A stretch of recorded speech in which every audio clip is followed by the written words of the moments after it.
I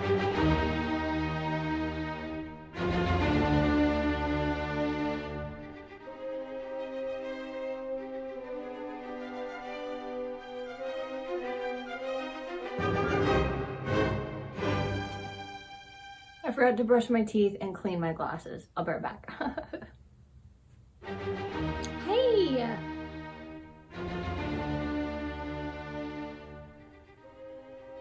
Oh my God. Guess what today is? Let me take that again. Holy moly, me oh my, I love pie. Oh my gosh, you guys. Today I'm answering questions. And for the first time ever, I actually have real questions from people. I don't have to make them up as I go along. That doesn't mean that I might not still do that, but I don't have to.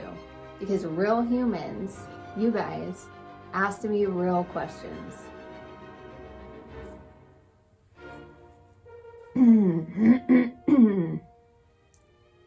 I've also waited my whole life to be able to hold a microphone like this and talk to you guys, so here we are.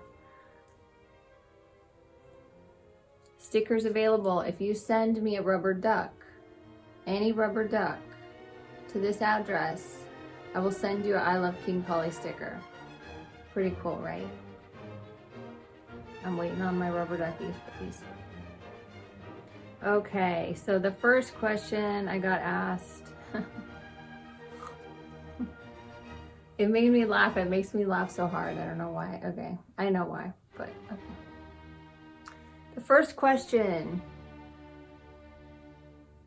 what are you like when you're drunk? And what's your favorite drink?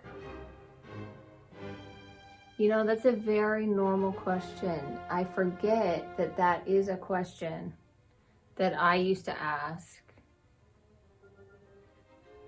It's been so long since I've been in the drinking atmosphere that it truly is another lifetime ago. Anybody watching this that knew me when I was drunk, I have nothing to say. People change. I feel like for certain sensitive individuals, alcohol is literally like drinking like an elixir that invites demons in to just like go crazy in your body.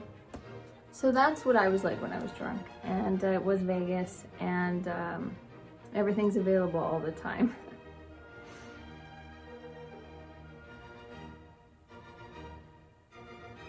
So I don't drink,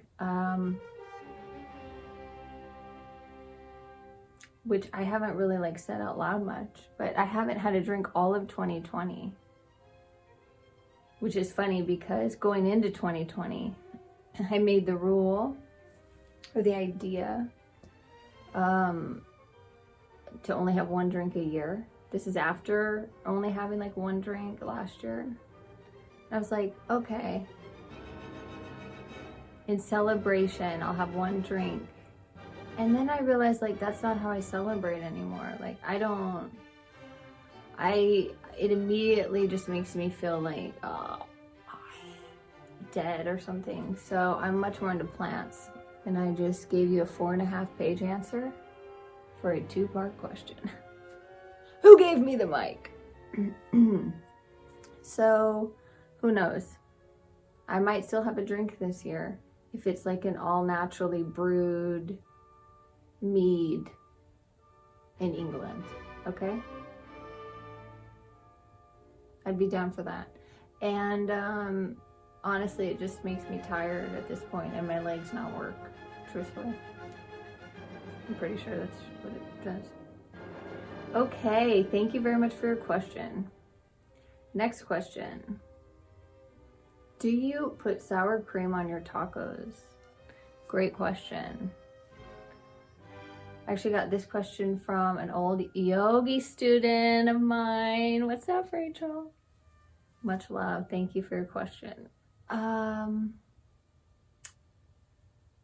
Believe it or not, I have a very interesting, I'm sorry, it's not interesting, probably to anybody but me.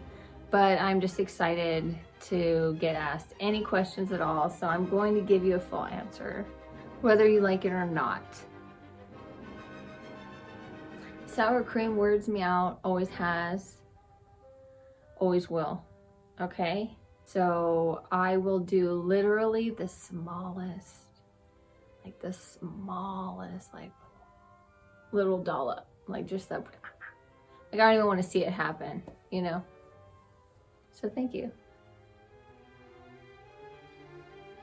Also, anybody watching this, please answer any of these questions too down below. Leave a comment. I'm interested. Next question.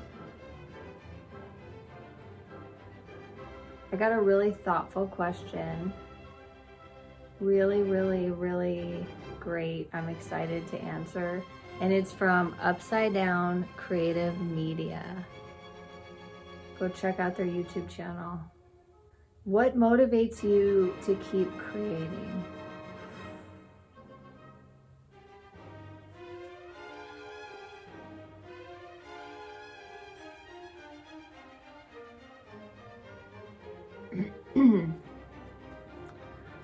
Okay, so when I started King Polly in March of 2018, it was truly out of my soul was like, yeah, you know you have to do this. You tried to like not be creative and act and create and be famous and have big dreams and laugh and play. And it's still in you. You tried to squash it, so get to work, baby girl. And that's what I did. And so because I'd already moved to Hollywood and really got shaken awake in a lot of ways in 2008 and was really left out in a really low spot. You know, I think we all can relate to having our dreams shattered, right? So,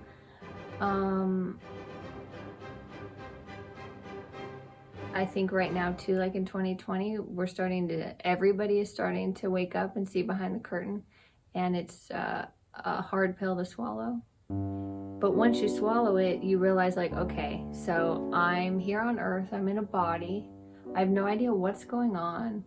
I need to find a connection in here. I have to light this fire, because searching out here this whole time has led me nowhere, and I'm depleted and I'm dead.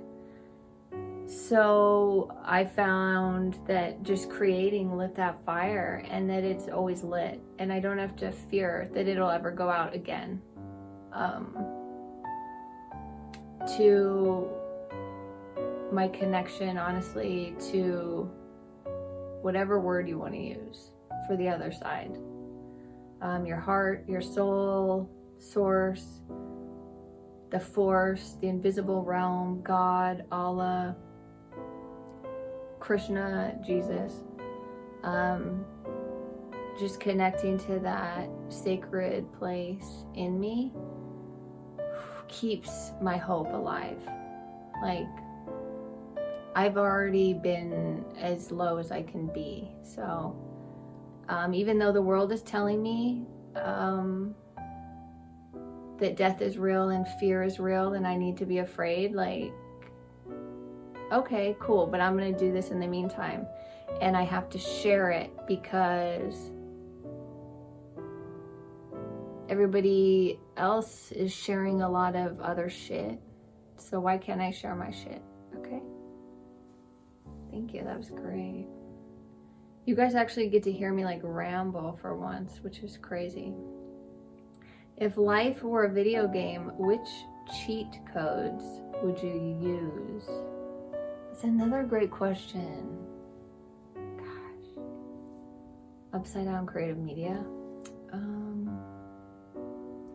All right, so I remember playing Nintendo 64 when I was young, and there wasn't like cheat codes, but there was like secret passageways that got you somewhere quicker, right?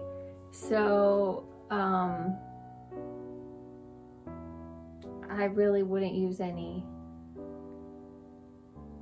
I don't want to use any cheat codes. I don't like cheating, actually. It doesn't feel good.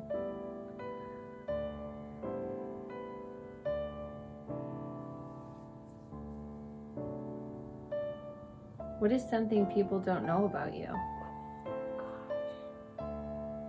Well, there's so much. I mean, is this...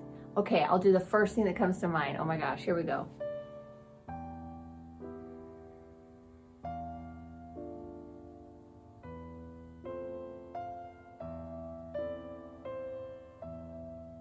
I don't know.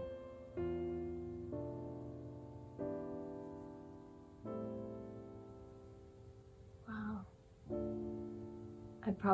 I mean, I could have thought about these before, but then it really wouldn't be a King Pollys video, would it?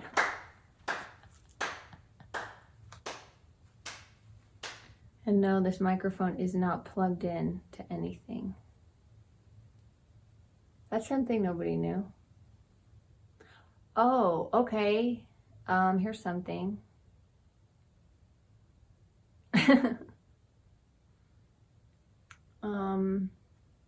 Technically been married 3 times, but not really. It's really twice, right?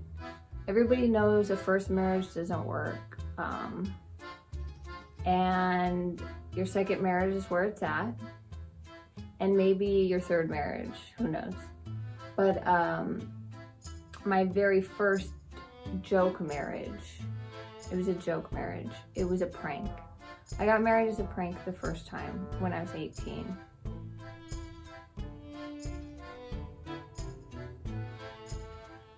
It's a true story.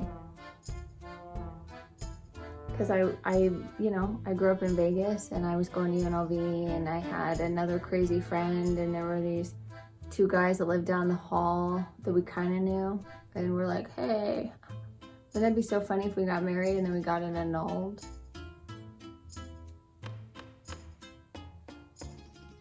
So it turned out to not be as fun as I thought it would be.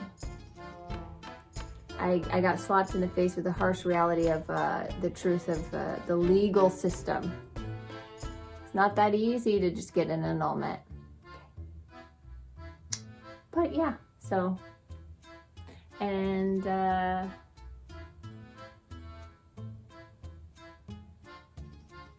so I guess it's on a legal document that I was married to someone who committed fraud. That's the reason we put for our annulment, because he was gay. He wasn't, but that was the reason he chose. I said, can you just please put you were not of sound mind, you were drunk? He's like, you put you were drunk. I'm like, I'm not putting I'm drunk. He's like, fine, I'll put I'm gay. And I was like, okay, sounds good, sign here.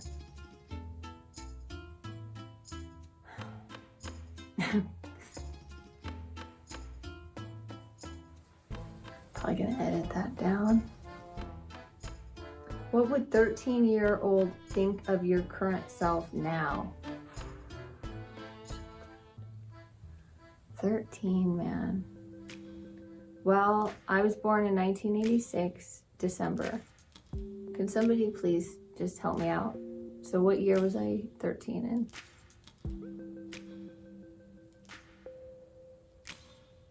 $2000, right? So I was like Y2K-ish. I was waiting for the world to end then. Funny how things don't change. 13-year-old me would literally now, like literally as of just today, November 23rd, 2020,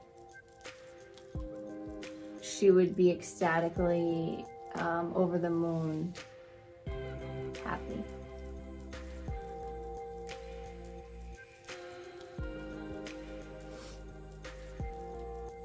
But, you know, any other time in my life, she would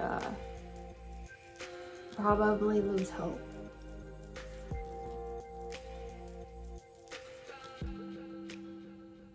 Maybe that's one thing people don't know about me. I'm so sensitive. No, do you guys know that? I hope you know. when I first met my husband, I thought he was the sensitive one, but he helped me notice my sensitivity. Also, one more thing, my 13-year-old self would be like so happy that I finally kissed a boy and got married, and but she'd be so sad I wasn't famous yet. 13-year-old me would be very happy that I found therapy along with the book Codependent No More, along with groups like Adult Children of Dysfunction.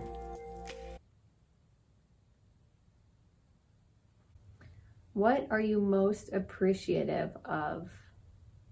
Oh God. Literally everything, and I'm not joking when I say that. Literally everything.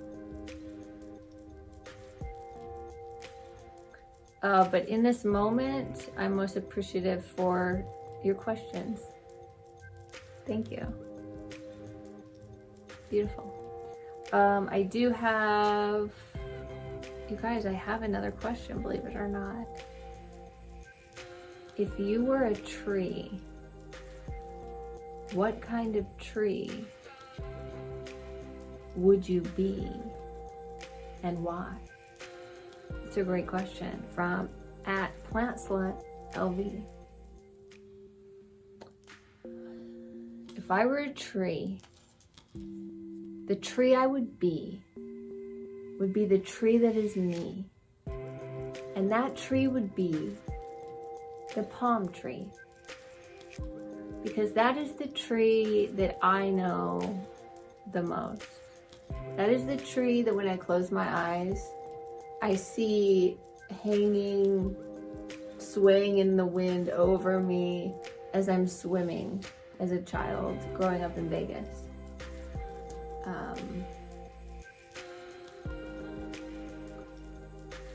They were shipped in, much like me. I'm not from here. They put me here in the desert. I was forced to grow. And under such tumultuous conditions, I have.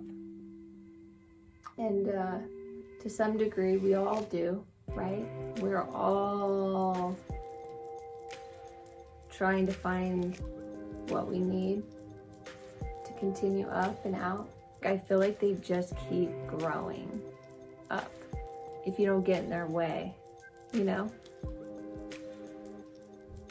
The palm tree gives dates, you know? Dates, like I love dates. Dates are so good and versatile and sweet and bomb. Wow, that was fun. Everybody who wrote in a question, I don't even have time to make up fake questions. This is a cause for a celebration. Hey, babe, can you turn on the music? Turn on the music? Thanks.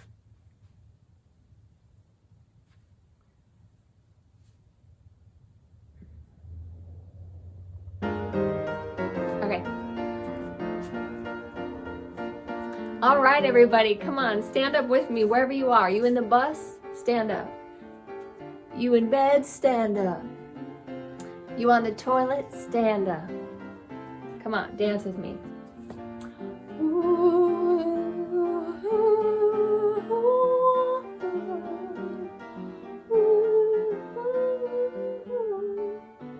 This has been Questions and Answers with King Polly.